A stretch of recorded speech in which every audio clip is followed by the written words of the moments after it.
DIY 皮改房车已经到了水路的阶段，一个水箱上面要打好几个洞。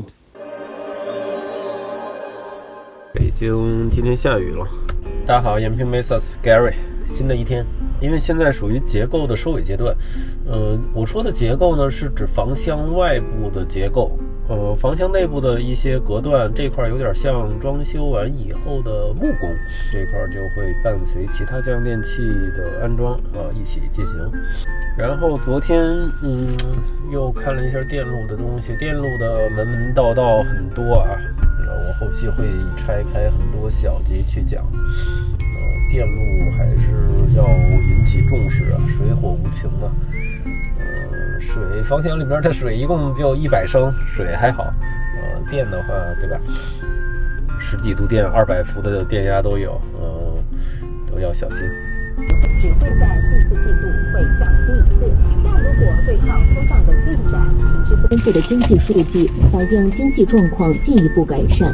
再来关注俄乌局势，俄罗斯方面当地时间9号表示，俄方绝不会接受乌克兰加入北约。现在是在额头床上面扫扫地，锯窗户产生好多废屑，实在看不下去了，已经影响我的干活效率了。满满一车，10几个，一堆工具和耗材。研究了一上午这个接头，包括管子，比对了一下连接方式。现在准备开始装了。还是先装这里面的大水箱。这水箱呢，我现在想，首先是一个进水口，进水口我准备装在侧壁。之所以没想安上面呢，是因为上面还会有电池，我怕电池因为重量比较重，一压的话，时间久了它把那个管子容易磕到。那装在侧边，其实它也牺牲不了太多的这个注水量，而且不可能把100升完全注满。然后水位计我准备装在这一块还有取水口也在这个位置，肯定是在底部的。还有排气口，基本上这些，一进一出一排气，然后具体的引申出来的出水口之后，那接各种各样的热水器啊、水泵啊什么的就五花八门了。所以这个只是第一步。像比如说这个是一个污水泵，我连了一下这管子还是合适的。污水泵什么的全在这个位置。这个是一个灰水箱嘛，灰水箱会接开污水泵，包括地漏，我上午也比对了一下，接头看到了吧？反正就真的是很麻烦，这些东西不容易。对了，要说一句，就是这种水箱的接头呢，它会有专用的开孔器，一定要选用专用的，保证它比较严丝合缝，这样时间久的话会安全一些。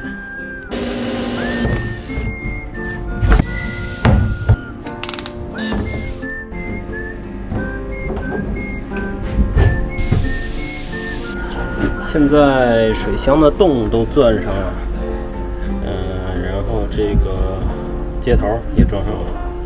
这个是水泵进水，这个是水泵排水，重力加水口，然后排气口。上面就出了一个水位表，水位表是这样的，插进去。现在还没加，主要还是想等一下一个直流稳压电源到完以后我测一下，没问题了我再装。一片狼藉。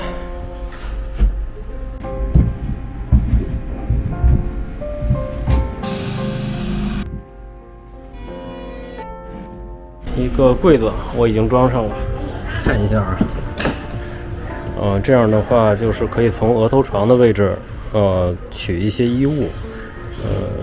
我觉得这个设计还是比较巧妙的吧，就是对空间利用率提高了很多。这样的话就是在一个位置上，外部可以挂空调，然后内部呢还可以去做一些储物。又是新的一天，穿上简易的工服，然后取快递。今天又要收好多快递。又是一车快递，先拆开再上楼吧。逆变器也到了，重量比电池轻了不少。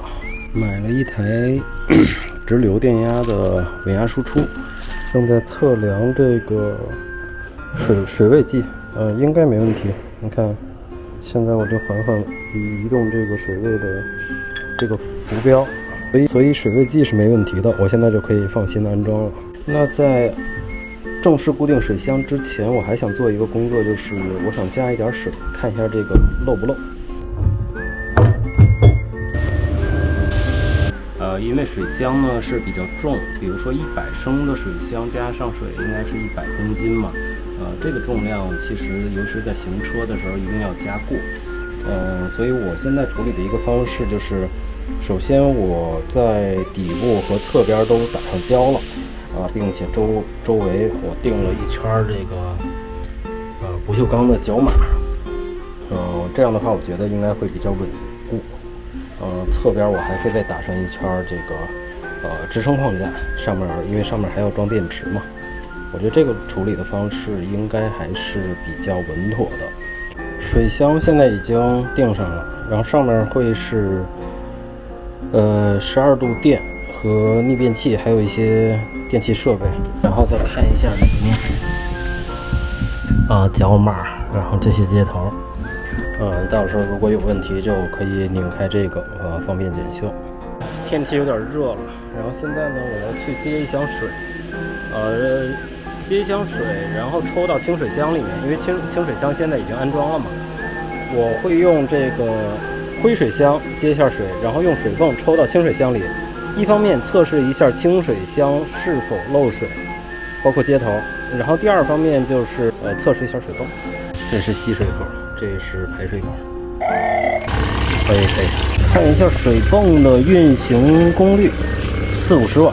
在车里面的电源没有装好的情况下，确实电路的测试还比较麻烦。但是也就是暂时性的。我等这个顶装完以后呢，应该锂电就会装到车里面，那时候就会有48伏的电和12伏的电。然后各种测试电路就会方便很多。正在抽水进来，现在水已经抽干了已经是把最深处的这个接口没过去了。那剩下的我需要2天左右的时间，等一下看看这块会不会渗水。如果渗水的话，那其实在电路没有装之前就可以进行调试，会方便很多。我后续也会就是每一种安装或者说是自己的一些感想。都会再做单独的视频，所以对这种房车设计改装感兴趣的朋友们也欢迎订阅关注。